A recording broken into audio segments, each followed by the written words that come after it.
നമസ്കാരം. NCTVയുടെ വാർത്തകൾ ഇതുവരെ എന്ന ന്യൂസ് ബുള്ളറ്റിനിലേക്ക് സ്വാഗതം.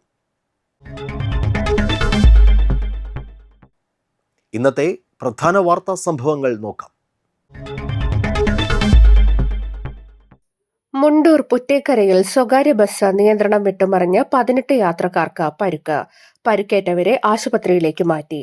ഇന്ന് പുലർച്ചെ 5:30യോടെയായിരുന്നു അപകടം. തൃശൂർ കുന്നംകുളം റൂട്ടിൽ സർവീസ് നടത്തുന്ന ജീസസ് എന്ന ബസ്സാണ് മറിഞ്ഞത്. തൊട്ടുമുന്നിൽ പോയ കാർ പെട്ടെന്ന് വെട്ടിച്ചതോടെയാണ് ബസ് ഡ്രൈവർക്കും നിയന്ത്രണം നഷ്ടമാവുകയായിരുന്നു. ഇതോടെ ബസ് മരത്തിലും കാറിലും ഇടിച്ച ശേഷം നടുറോഡിൽ കുറുകെ മറിഞ്ഞു. വിവരമറിഞ്ഞ് എത്തിയ പോലീസും നാട്ടുകാരും ചേർന്നാണ് രക്ഷാപ്രവർത്തനം നടത്തിയത്. അപകടത്തിൽ ബസിന്റെ മുൻഭാഗം പൂർണ്ണമായും തകർന്നു. പോലീസും അഗ്നിരക്ഷാസേനയും ചേർന്ന് ബസ് ക്രെയിൻ ഉപയോഗിച്ച് റോഡിൽ നിന്നും നീക്കി ഗതാഗതം പുനഃസ്ഥാപിച്ചു. അപകടത്തെ തുടർന്ന് വലിയ ഗതാഗത കുരുക്കാണ് പ്രദേശത്ത് അനുഭവപ്പെട്ടത്.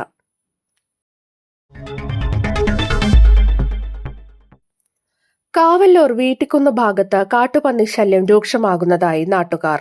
നെൽകൃഷിയും കാർഷിക വിളകളും വ്യാപകമായി നശിപ്പിക്കുന്നതായാണ് കർഷകരുടെ പരാതി. 3 മാസമായി കാട്ടുപന്നികളെ വകവരുത്തുന്നതിന് ഷൂട്ടർമാരെ ലഭിക്കാത്തതും പ്രതിസന്ധിയാണെന്ന് ഇവർ പറയുന്നു. മേഖലയിലെ കാട്ടുപന്നി ശല്യം പരിഹരിക്കണമെന്ന് കവിത കർഷക കൂട്ടായ്മ ആവശ്യപ്പെട്ടു.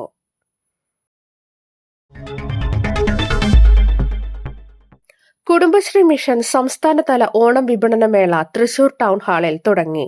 മന്ത്രി MB രാജേഷ് മേളയുടെ സംസ്ഥാനതല ഉദ്ഘാടനം നിർവഹിച്ചു. മന്ത്രി MB രാജേഷ് ആദ്യ വിൽപ്പനയും നിർവഹിച്ചു. AC മൊയ്തീൻ MLA അധ്യക്ഷത വഹിച്ചു. K രാധാകൃഷ്ണൻ MP മുഖ്യാതിഥിയായി. MLAമാരായ സേവ്യർ ചിറ്റിലപ്പള്ളി, ET ടെന്നിസൺ, ജില്ലാ panchayat vice president Latha Chandran, Kudumbashree executive director H Dineshan, Kudumbashree ജില്ലാ mission coordinator doctor U Salil എന്നിവർ പ്രസംഗിച്ചു. സെപ്റ്റംബർ 4 വരെ നടക്കുന്ന വിപണന മേളയിൽ കുടുംബശ്രീ സംരംഭകരുടെ വ്യത്യസ്തതയാർന്ന ഉൽപ്പന്നങ്ങളാണ് ഒരുക്കിയിട്ടുള്ളത്. കൊടകര ശ്രീകൃഷ്ണ ജയന്തി ആഘോഷങ്ങളുടെ ഭാഗമായി ബാലഗോകുലത്തിന്റെ ആഭിമുഖ്യത്തിൽ സെപ്റ്റംബർ 14 കൊടകരയിൽ നടക്കുന്ന മഹാശോഭായാത്രയുടെ സ്വാഗത സംഘം ഓഫീസ് പ്രവർത്തനമാരംഭിച്ചു. രാഷ്ട്രീയ സ്വയം സേവക സംഘം വിഭാഗ് വ്യവസ്ഥാ പ്രമുഖ് KR ദേവദാസ് ഉദ്ഘാടനം നിർവഹിച്ചു. സ്വാഗത സംഘം അധ്യക്ഷൻ ML വേലായുധൻ നായർ അധ്യക്ഷത വഹിച്ചു. സ്വാഗത സംഘം കൺവീനർ PN അജിത് കുമാർ, ബാലഗോകുലം ജില്ലാ സഹകാര്യദർശി മനോജ് കുമാർ എന്നിവർ പ്രസംഗിച്ചു. ഹരികൃഷ്ണ ബാലഗോകുലം കാവിൽ, ശ്രീദുർഗ ബാലഗോകുലം അഴകം, വൃന്ദാവനം ബാലഗോകുലം കണ്ടംകുളങ്ങര, ഹരിയോം ബാലഗോകുലം വട്ടേക്കാട്, ശ്രീഹരി ബാലഗോകുലം മറ്റത്തൂർ, കേശവാമൃതം ബാലഗോകുലം പേരാമ്പ്ര, ശ്രീമുരുക ബാലഗോകുലം ചെറുകുന്ന്, പ്രഹ്ലാദ ബാലഗോകുലം ചെറുവത്തൂർ, വിവേകാനന്ദ ബാലഗോകുലം പുത്തുകാവ് എന്നീ ബാലഗോകുലങ്ങളാണ് ശോഭായാത്രയിൽ പങ്കെടുക്കുന്നത്.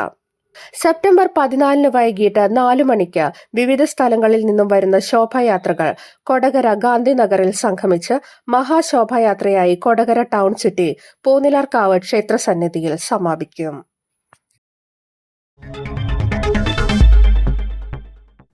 കാലാവസ്ഥ.